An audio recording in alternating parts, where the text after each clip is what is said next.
donc de retour ci seen appartement 221 ñi ngi amal waxtaan bi ak kii di Père Gaston Mbengue ak Farba Senghor. monsieur le ministre Farba Senghor waaye dañuy def ci Père xam nga jiboo dafa neex mais nag li ñu seetlu mooy mënumaa gëm ne ba tey gouvernement bi tentative de liquidation am aussi. Amadou Ba xam na ci dara moom mi. kaawu Amadou Ba xaw ma ci dara. bu ma ci xam na ci dara. non xam na ci dara ñu koy nëbb. kaawu Amadou Ba. ni nañ problème mu Dauphina moom mooy taxaw. commencé nañ koo xeex gis nga fi ñu ko jël yóbbu ko biti réew.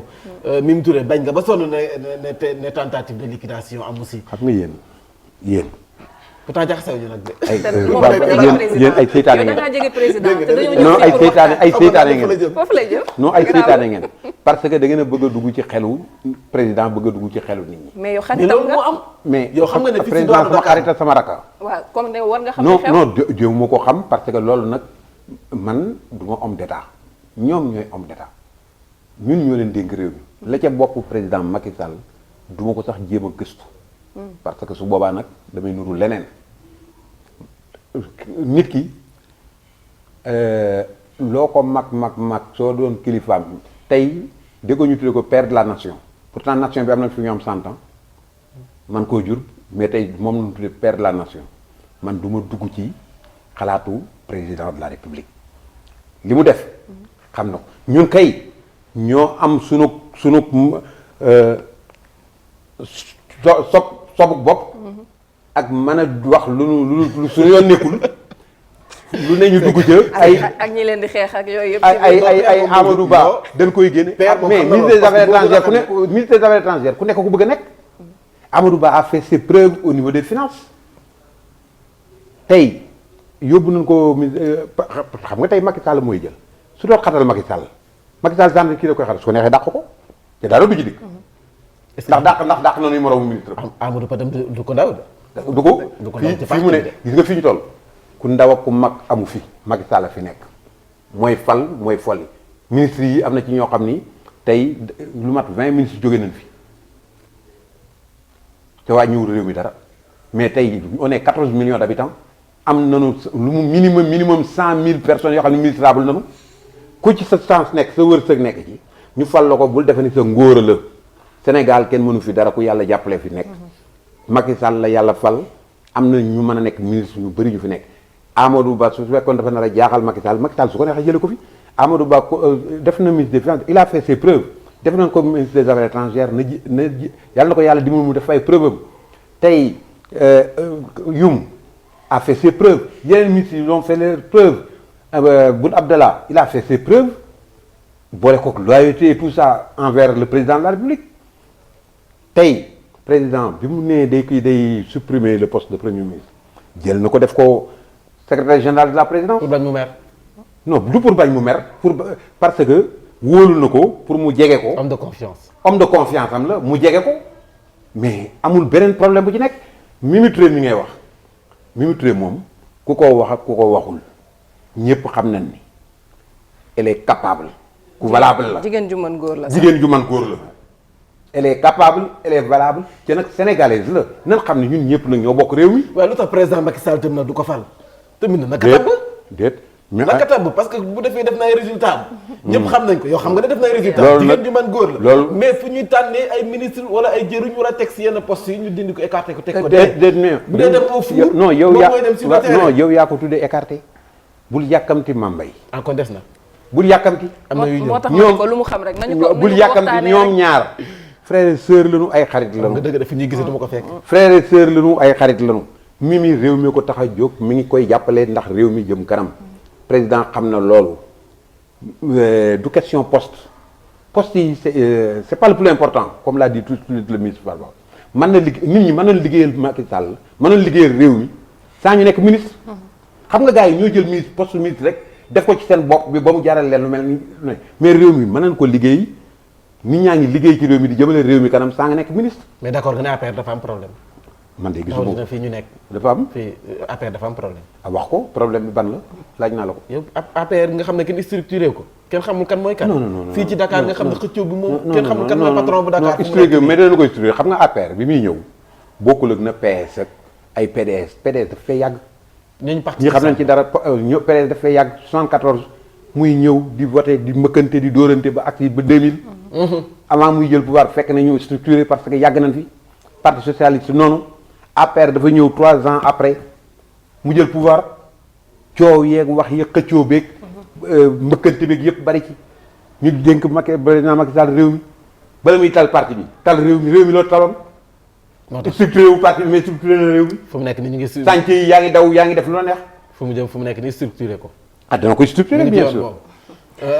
monsieur le ministre. nee nañ di APR dinañ ko structuré mais dafa mel ni Benno Bokk Yaakaar ba nga xam ne yéen moo leen bokkoon tënk li ñu koy faral di wax yegg na si cëppaandaw ga c'était pour une durée bien déterminée président Macky Sall am na deuxième mandat fu mu nekk parti socialiste ñu ngi woote ñoom retrouvailles nañ delluwaat kër maam AFP pare gis nañ Moustapha Niasse woote bi mu def yéen tôt ou tard da ngeen di génn delluwaat. waaw xam nga lépp a ngi dépendre si ki nga xam ne moom la parti yi doon jàppale ndax Benno Bokk Yaakaar ñun bokkuñu si woon Benno Bokk Yaakaar ñoom mooy ñi nga xam ne bi président Macky Sall dem deuxième tour ak président Ablaye Wade ñooñu ñoo àndoon jàppale ko parce que kenn ku nekk da nga indi la nga amoon ci premier tour ñu boolante ko ne ñun nañu ànd gouverner mandat bi ñooñu ñooy Benno Bokk Yaakaar ñun dañu ñëw après bokk ci mouvance présidentielle mooy ñi nga xam ne gis nañu ne président bi mooy candidat bi leen doy moom lañ yaakaar ne mooy candidat bi am le meilleur profil pour gagner ñu daal di ñëw ne kon nañu jàppale kii gagner loolu moom moo fi nekk. léegi ñun dañ ko jàppale ne kii gagner kon ñun ñi ñëw ñun jàpp nañu ne ñun tam mandat bi ba muy jeex daf ñuy engagé dañ war a takk suñu ndigg jàppale ko ba mu réaliser mandat bi. ba 2024. ba 2024 ñu waa Benno Bokk Yaakaar itam la ñu chartoo woon ak Macky ak la mu chartoo woon ak ñoom def nañ ko ba mu jeex dañu dugg une ère nouvelle kon ñoom am nañu droit ñu xoolaat seen diggante ak président bi su fekkee dañoo bëgg a ànd ak moom dem ba jub mbir yi ñu taxawal seen candidat xayrun su fekkee dañoo bëgg a toog waxtaan ak président Macky parce que président Macky war na sàmm gannaawam rien ne dit que du ne naa wutaat parti bu bees boo xam ne damay dagale ñi nekk ñi ma doon àndal yépp pour que ëllëg ma bàyyi fi koo xam ne liggéey bi may liggéey dana ko mën a yeggale donc moo tax réforme yii mu jub nii nañu seetaan ba xam fan la jëm ak réforme yi parce que réforme yi ñaari mbir a ngi ci dafa am mbir technique mooy mission bi ko réew mi sant mu bugg ko yeggal bugg a am les franchis coudes les coudes libres bugg a am moom ci boppam toute la liberté pour yeggale ko mooy premier acte bi deuxième bi mooy politiquement moom naka lay def ba am ñu ànd ak moom ba yeggale liggéey bi naka lay àndee ak ñi nga xam ne ñoom la sumbal mbir mi ak su ëllëgee ñan la fiy bàyyi pour que ñu mën a yeggale liggéey bi ëllëg donc loolu dafa am solo donc moo tax nit ñi waruñu gaawtu nañ ko bàyyi ba xam moom fan la jëm parce que il se donne les moyens d'avoir la possibilité de réussir sa mission parce que gis nañ ko Sénégal ñaari yoon de en 1963 bi nga xamee ne supprimé nañ pour la première fois poste de premier ministre mooy xeexu Mamadou Dia bi ak Léopold Sédar Senghor bi ñu écarté Mamadou Dia Senghor ne man damay jox sa bopp ay moyens yoo xam ne danaa mën a yor réew mi mission yi nga xam ne am naa ko muy politique bi may teg ma mën ko yeggale mooy première chose bi deuxième 1983 Abdou Diouf bi ñu ko joxee réew mi en 81 bi mu demee mu xam ne banque mondiale dañ fa indi pour réforme économique yu bees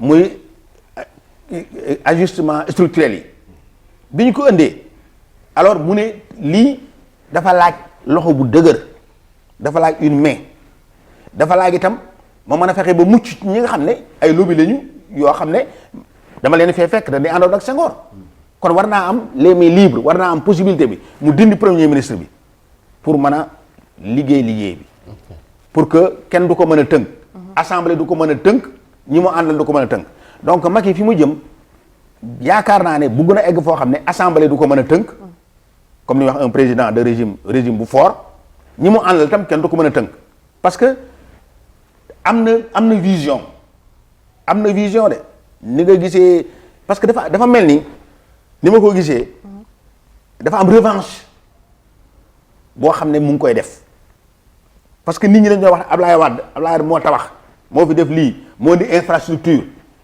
ci sama gis-gis de bëgg na indi revanche wane ne moom dana fi def lu ëpp loolu moo tax mu tabax fi ay immeuble tabax fi ay yoon tabax fi ay loolu donc loolu ak réforme yooyu yëpp trop de pouvoir lay nekk et c'est pas sûr.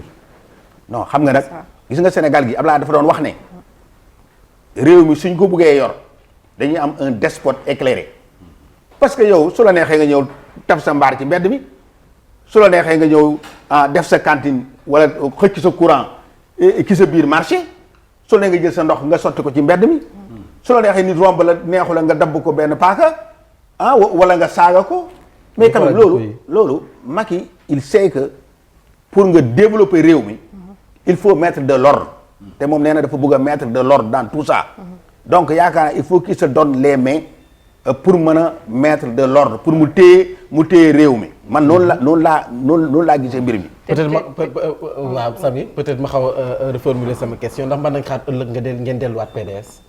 non PDS jeex na. yéen sa xamul jeex na non dafa naan PDS dafa jeex.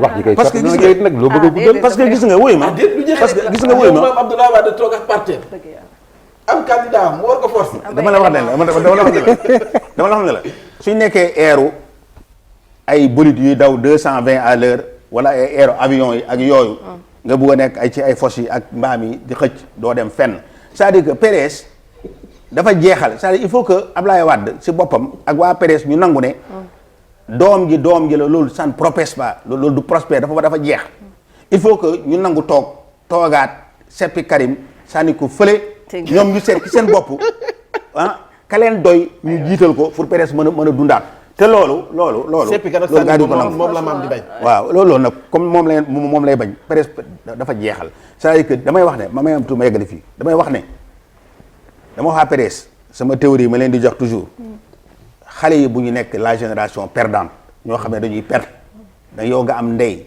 am baay am ay soxla war a liggéey war a tekki war a jàppal réew mi nga toog jàpp ci naan sa mbokk yi Karim ba mu génnee ba léegi amul kenn comme ci ne jaajëf amul kenn ku ci dégg amul kenn ku xam ci lu mu nekk nit ñi non dafa ndànk rek nañu dem ci liy dox ñi bugg a ànd ak Macky nañ ànd jeeg Macky te Ablaye Wade wane na ko bi ñuy dem élection yi lu mu wax dem leen fu leen neex la wax la gars yi ne loolu leen wax ñi demuñ ci Idrissa parce que Idrissa mi ngi dox Idrissa toogul dem leen ci Sonko mi ngi dox parce que Sonko toogul Madické pour moom Madické dafa dëj Madické donc dem leen ci ñi bëgg a ànd ak Macky dem ànd ak Macky moom boolewu ci Madické boolewu ci Madické parce que loolu la meree Madické voilà mais nag gis nga yàlla jeexul gis nga bunt moom loolu la meree Madické mais yàlla jeexul mais yàlla jeexul mais membre aussi Père Gaston dama ko bëggoon laaj concernant lu toll ni Thiès ak Ziguinchor ak Médina aussi ñoom dafa mel ni président da leen a zappé liñ fa laaj xanaa li mu fa daanoo tax non zappé wu leen parce que foofu yëpp am nay ministre président dafa bëgg defante rek de Thiès am nay ministre dafa mel ni defante non defantewul que Ziguinchor am na ministre. Ziguinchor man. Ziguinchor. Diatta la le ministre du commerce Assome Diatta elle est de Ziguinchor. fa leen Sonko dóor moom amuñu fa dara. non. Touba moom amuñu fa dara. non Touba am nañ fa sëñ Touba. Touba mag yi am na fa sëñ Touba. waaw sëñ Touba am nañ fa sëñ Touba Touba moom am nañ fa sëñ Touba am nañ fa xalif général. ñëpp ko bokk waaw. Touba ñëpp ko bokk. xalif général it. ba muy ñaanal Macky ñaanalu ko néewul benn waa Touba demal woteel Macky. amul consigne de vote dafa ñaanal Macky li nga liggéey ci Sénégal boole naa la ak dénk naa la sëñ Touba ba mu ko déggee sëñ Touba gis na ni ko sëñ Touba fale waate mais Touba taxu ko woon muy wax tax Touba fépp la ci Sénégal dëkk boo dem am na Touba. mu nga Amérique sax. murit yaa nga fa mu ngi ci monde bi yëpp. donc Bamba fépp la nekk. Bamba fépp la nekk. Mame Alhaji Malick fépp la nekk. fépp la ne wallahi bu Kunta ñooñu ñëpp. fépp la ñu nekk ñoom ñëpp. donc nan bàyyi yooyu. ñu bëgg a mais fi mu perte noonu laay wax foofu laay. non. xanaa day doon sanctionné. xam nga Sandra loolu la bëgg. nga ne ndax da doon sanctionné. non sanctionné wul responsable ya fa ne. non responsable ya. Medina ngi nii amul kenn. non responsable ya mën nañ leen a sanctionné mais taxul nga sanctionné dëkk ba parce que tey li ma wóor mooy Macky dina liggéey Touba lu ëpp la mu fa liggéeyoon Ila Touba gi commencement rek la. Macky dana liggéey non pardon maagale foofu. pardon maagale foofu non pardon maagale foofu. Maître Moussa. Casamance gi dana fa liggéey lu ëpp la mu fa liggéeyoon man loolu lu ma wóor la. muy Thiès aussi noonu semaine de fer bi yëpp Macky dina ci teg. ak Ziguinchor ak Ziguinchor yëpp dana fa liggéey.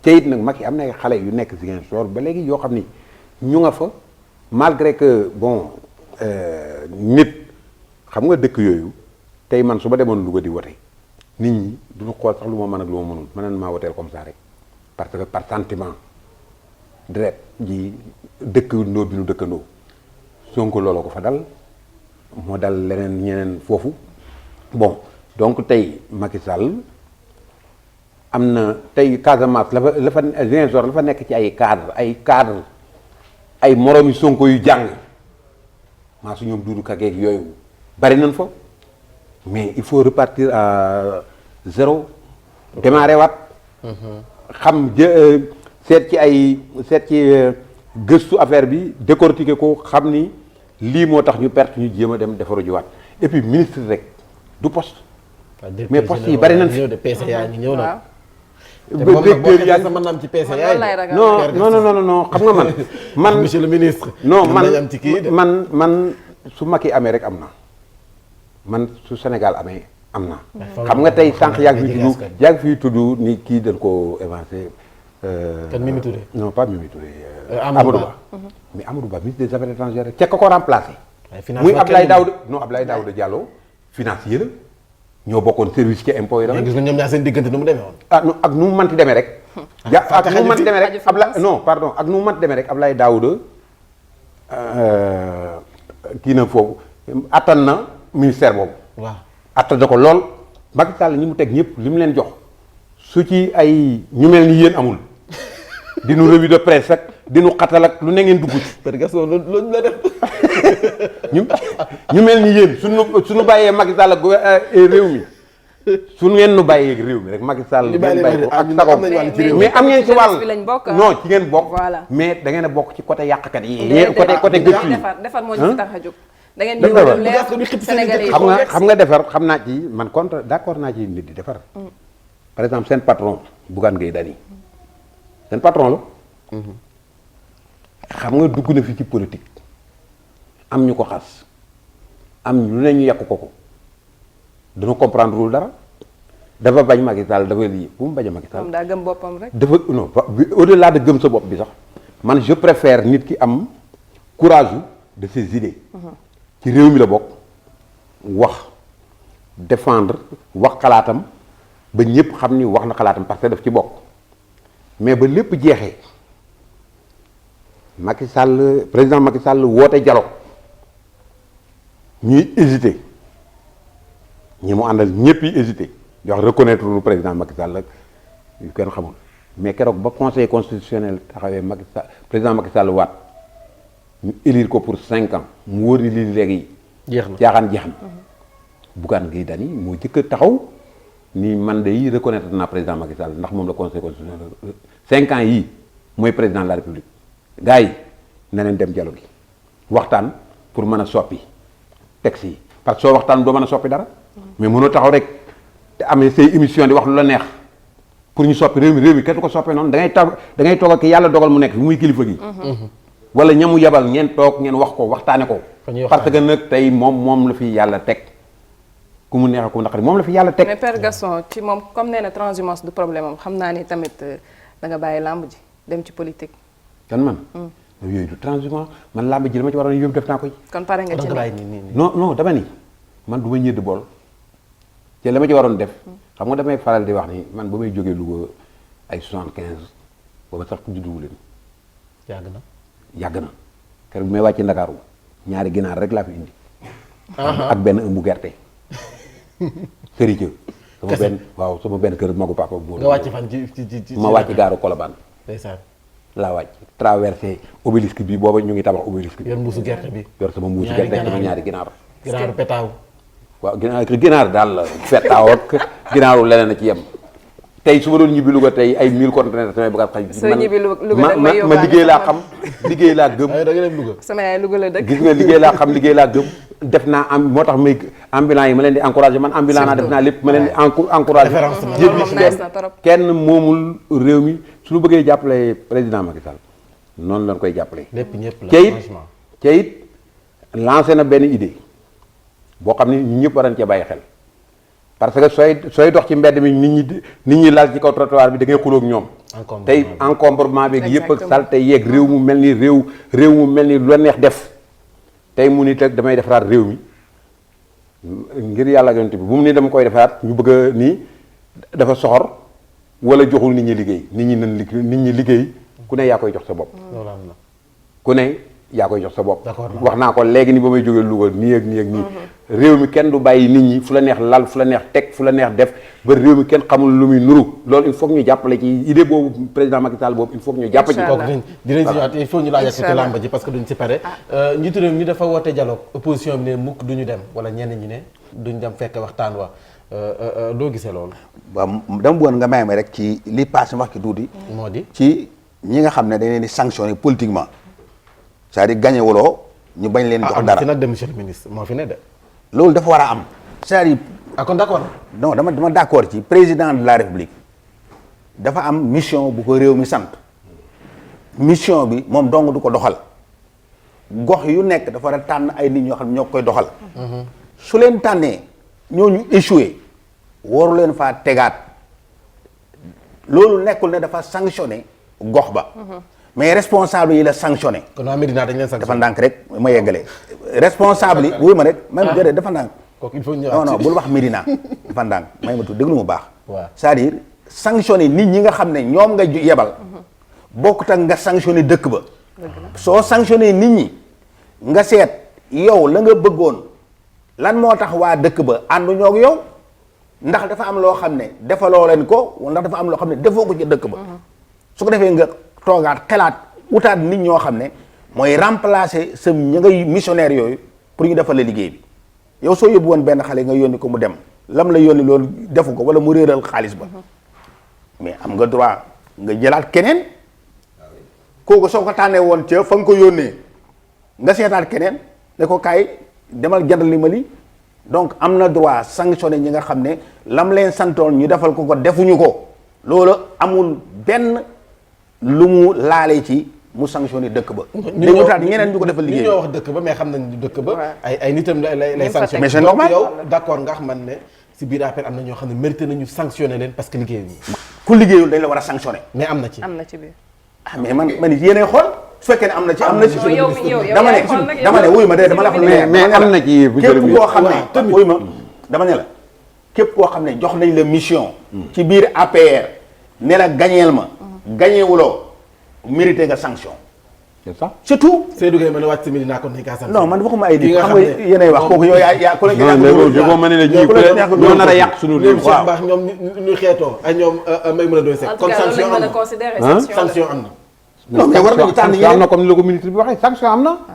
c'est-à-dire que tey mais ñoom rek nekkuñu responsable ci gox bi am na ñeneen ñu fa nekk mais su leen président bi wóoloo ni leen yéen ñi superviser leen ma gox bii pour ma am fi ndam mais saa yi ñu ñëwee Bamba Fall gañe leen ñu ñëw ñu ga wote bu ñu def ñu gañe ko mais président Macky Sall dàqu leen mais def leen a sanctionné. pour soo amoon sax ñu ne copinage la gis nga yéen su mën naa wat yàlla ne suñ joxe woon gars yi ñu joxaal leen jaar fam jaaroon da ngeen taw fii ne copinage la kii daf leen faral. waaw kii ñii Macky Sall daf leen faral. ay yàqkat la dañ tey gaa pourtant duñu yàqkat nag. léegi ñoo ngeen di wax sa bareetul waaye ba tey si dialogue bi. waaw ak dialogue bi opposition bi loo leen di wax. xam nga dañoo perte. xam nga opposition li wax mooy lan Abdoulaye dafa doon wax ne réew mi dañ koo bokk. ki yore réew mi li mu def lu baax nañu ne dafa def lu baax ñu ànd ci ak ñoom. parce que ñun dañu bëgg a tabax réew mi li mu def lu baax suñ ko yàqee ñun kañ lañu jot Amérique kañ lañu jot Europe kañ lañu jot France mais li nga xam ne ànd nañu ci. moom la ñu war a dem toog dialogue bi ne ko lii baax na waaye lii ànduñu ci Abdoulaye ne bu leen yem foofu nit ki su defee dara nga ne ko lii baaxul ànduma ci da nga koy wax ne ko yow lii mooy sama solution nga ne ko man lii mooy sama solution. Abdoulaye Wade ñu xool may ma rek may ma dafa rek ko reconnaître sax bay nangu toog mais ku gis jant bi ku soxor foofu oui danoo soxor pas monsieur le ministre may ma foofu danu gis nga nag gars yi dem nañ ba ñoom seen digganteeg Macky président Macky Sall dootul affaire adversité politique affaire haine moo mujj taxaw dañoo ñànk affaire haine parce que soo gisee ni ñu doon dem di allié ji feneen taxaw nga gis parce que kii nekkoon naa premier ministre dàq nan ma nekkoon naa ministre dàq nan ma nekkoon naa lii dàq nan ma ñu dem ba danoo mujj mbañeel la dootul woon adversité politique danoo mujj bañ Macky Sall Macky Sall nag suñu ko bañee yàlla bañu ko falaat na ko waaw parce que ñu ngi dem say élection yu nga xam ne ñoom ñu ngi dem nee nañ leen yéen a ngi dem kii lijjanti ne lu muy lijjanti ba pare da leen di gañe si force ñu dem mbir yi am waaw ma ne loolu tax seen xol ma ne xam nga lu gën a sori loolu non avant président Abdoulaye Wade yi wax loolu fekk na ñoom ñu dem kat xam nga li gën a sori daf leen cee fekk na ñoom ñëpp ñu taaw ku jóg rek ni allié yi jinaa maa nga ca coalition Idy 2019 wala Sonko 2019 di dem xamuñu soxla fekk te ña fa dem ñëpp kenn bëgg ci Idrissa gis nga ñi nga xam ne ñëpp ko kon les candidats danoo demoon rek ndax bañ Macky Sall kese mon frère du ma ci lekk naa ci xëpp suuf ñàkk pexe waaw gis nga candidat yi ñuy recalé 80% yi ñoom ak Macky Sall ñoo àndoon wala nekkoon nañ ci gouvernement bi déggoo ci kenn koo xam ne dafa ne damaa wax ne nañu def tabax réew mi Macky bañ ma génn dégguma ko damaa ne woon nañ tabax Kaffrine Tamba mu ne du ma ko def wala nañ tabax benn école Ziguinchor ñu ne dañ ko def amul kenn koy def ay problème particulier rek yaag moom jubóotu leen ngeen dem boo ana réew mi kon moom ana fan la réew mi nag c'est-à-dire que suñ bëggee Sonko yooyu du ay fait de particulier non Sonko problème administration la am il a été radié parce que dafa am problème administration benn vision bu ma am rek ñu daal di koy xatal waaw mais d'accord mais gis nga délit d'ambition gis nga wuyu ma délit la ci réew no xoolal ambition bi wuyu ma non ay wuyu ma ambition bi du délit mais am na loo xam ne ñu bëri ñoo xam ne la ñu doon am suñ ko ne woon di ko am di am ay responsabilité comme ñëpp fa ñu nekk duñ fa jóge mais nag ku mu neex nag nga am ambition dama yor réew mi comme ñoom buggaan ak ñii ñëw jógee woo fenn nga ñëw taxaw ne maa bëgg a yor réew mi soo nekk administration am nga droit yor réew mi mais ku gagné nañu nangu ne gagné nga ku perte ñu nangu ne perte nga d'accord ñoom observateurs yi jógee ci àdduna bi ñëw fii nee nañu ba ñu ñibbee li tax fukki président yi ak juróom ñëw lu tax parce que dañ ne bulletin procès-verbaux yi nga xam ne ñoo génnee ci biir urne yi amu ci benn bu ñu bind ne lii la ñu gis te du yoon waaye soo génnee nag ne man d'accord ma am nga droit d'accord ci kooku wax la rek moom ñëpp ko man réew mi daal waaye dañ koo jëfee Mamay réew mi daal ñoo ko moom wax nga dëkk réew mi ñoo ko dëkkandoo dañ ko waxtaan suñu biir gis nga tey ku mel ni le président Madické Niang tey ñëpp ko bëgg il a gagné le cœur de tous les Sénégalais ndeysaan di naa gars yi nare nekk fi di indi ay coow ak ay nangam neexal na campagne toj na Sénégal toj rajax Sénégal gagné cœuru Sénégal yëpp tey Madické koo xamoon noonu yëpp il a gagné le cœur de tous les Sénégalais parce que nag Sénégal comme loolu rek a fi réewum jàmm la sax réewum jàmm la réewum teraanga la mën nanoo bëgg gis nga Madické nag réewum teraanga mën nanoo bëgg état bi bëgg lu ne bëgg nguur bëgg lépp mais nag nan fàttali ko ne nag ñu ni nee na waaw ñu bàyyi soxorante bi nan bu ñu bàyyi nit ba nit ki dee ñu taxaw def ay témoignages di wax ju dul jeex fekk kooku ba muy dund mosoo koo bëgg a gis nan bàyyi yooyu xew Sénégal mais père nag lamb ji nam naa la di nga ñëwaat sama dernier combat tëgg naa ko le 24 février entre Macky Sall ak waa Macky Sall ak opposition bi mu yenu leen ba ca kaw dóor ci suuf moo doon sama dernier combat très bien non mais combat bu ne la waxoon naa ko avant le 24 non mais on parle de la lutte vraiment lamb ji dañoo gis ne mais campagne bi yëpp lamb leen wax campagne bi yëpp ñoom ñoo la nam waa lamb ji la non fi ñu toll et puis nag man mag laa léegi nag xanaa nag dama met sama njaboot xam waaw non mag laa physiquement nii mais physiquement ak bopp beeg yooyu nag man xale bu ndaw la bopp beeg yooyu da nga pare ci lamb ji ne kon mënoo génn ci lamb ji ay affiche ngi fi mais affiche yi fi nekk sama jarbaat yeeg sama rakk yi fi nekk ñu ngi toj lamb ji mais yaa ngi li nga def ci lamb non ji ñu ngi yëpp toj tamit lamb ji xam nga lamb ak lu ma fi mën def loo waaye na mu daan tojee tul ko lamb ak loo fi mën def rek ba ma koy def 92 90 ba muy ñëw ci lamb ji man ak Azak Ndiamou boobu benn combat ñaari combat doon am bi ñu tëggee ñetti at yooyu doxul lañ ci yaakaaroon amul Maguette Diouf président Ndiambour ni moom bokkatul man virus bi jàpp ma dugg ci. metti woon na lool def nañ ci lu ne fexe nañu it ba làmb ji tey nekk loo xam ne tey àddina bi yëpp ko xam. keroog président Obama bi mu wàccee fii làmb ji la jëkk a laaj. ndeysaan tey ñëpp di waxtaane làmb. kër sëriñ si soo demee ñu ngay waxtaane làmb ku dul waxtaane làmb amul. donc sant yàlla mais nag bul jéem a ñeetu bon lekkee li ñuy def mooy ñaanal sama jarbaat yi sama rakk yi. ñu def lu ëpp li ma def ca sponsor yi jàppale leen aussi. kon Père Gaston pare nga ci làmb. daanaka pare naa ci. non pare nga ci làmb wala pare woo ci. pare naa ci làmb boobu. ok soo ma gisatee rey ma. gis Souleymane ne ko baa da koy def. lay topp ba nga sëñ baa da koy def. ba jàpp leen ma. kii su ngeen ma ci gisatee rey leen ma. amul benn problème mu mel ni ko ñu tërale woon ci waxtu jéem a monsieur le ministre. mu mel ni kon waxtu bi jéem a de appartement bi neexoon na trop nag. ñu bàyyi la nga joxe kàddu gi rek. waaw yéegi ñu ngi leen di encourager parce que vraiment askan wi dañu bëgg ku leen di bëggal. da nga leen di bëggal ba pare ñu génnee ci njëriñ. surtout. kon mooy yéen li ngeen def vraiment pédagogie ngeen am parce que gis naa sax su ngeen def seen le matin. waaw seen revue de presse bi. da ngeen di yee nit ñi. seen xol yi et cetera bu leen neexal dañuy sànni xeer nit ñi rek. non tas dëkk bi rek moo ko amee tey dara. oui mais ak humour bi. daf ci am solo. donc vraiment kontaan nañ ci. ni mu déroulé woo. message yi jàll na. te nit ñi te déchiré wuñu amul dara lu ñu yàq. kon en tout cas ñu ngi leen di ñaanal yàlla gën leen jàppale. ñu xaar nomination yi parce que président Macky Sall mi ngi nominé ba léegi. yaakaar mi nga am yàlla baax nañ mën nañ déggaat monsieur le ministre Farba Senghor. yàlla mën na lu ne yàlla soxorul li ñee soxor. yàlla moom mais yàlla soxorul ñi fi falu yàllaa leen fal. ci kàttanu ci bëgg-bëggu Macky Sall. le président Macky Sall. suba yàlla mën na ko fal ci bëgg-bëggu président Macky Sall. parce que liggéey ngeen ci ay ministère d'état la yore woon. de souveraineté. la yore woon donc nañ koy yéene lu ne parce que nag ak lu mu gàtt it liggéeyal na réew mi servi le pays. waaw loolu moom nit ki ak loo ko contre nag war nga ko mën a xamal loolu surtout nag su ngeen bokkee dëkkandoo Sénégal. surtout su doon benn bis su doon benn at su doon ñetti at mu liggéeyal na ko Sénégal kon yow la ko liggéeyal. kon Farba moom dañ koy remercier nag képp ku mas a jaar ca temps Senghor ba léegi ca jaar ci gouvernement. kooku dañ laa war a remercier ñi tabax Sénégal danoo bari. ñoo tabax Sénégal ay ca Senghor la ñu commencé ñi tabaxoon Sénégal ci la ñëpp ñiy kaas tey di critiquer Sénégal ak liggéeyu Sénégal pourtant Sénégal fi la ñu juddoo fi leen leen ngéntee fi la ñu jàngee école Sénégal la leen defal lépp. 100% Sénégal. te teewul ñoo ci ëpp ñuy critiquer Sénégal. en tout cas moom tey le président Macky Sall. bokk ci après 1960.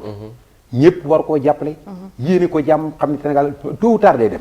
mu ngoon ni mu ko yéene jàmm. ni ma ko waxee lu am solo la ni ma ko waxee lu am solo la mel ni ko li ñu caralee ci waxtu jeex na. Sénégal sunu Sénégal la. réewum teraanga la nu nekk kon nag. léegi wax yooyu sax naa leen ci sponsorisé léegi nu ngeen tuddati sax seen duo boobu yoo amee ay dara ci sponsor yi ngeen bokk. léegi dinaa bokk ca. en tout cas on nous signale depuis tout à l'heure que temps bi jeex na donc dañuy remercier suñu ñaari invités yi rek. merci beaucoup Père Gaston ñu koy jaajëfal moom mu yombalal ñu mbir mi monsieur le ministre Farba Senghor la ñu amoon tey sunu appartement 221 nii la demee saa su ne ñu leen di jox rendez-vous Samira. à très bientôt. jaajëf incha allah.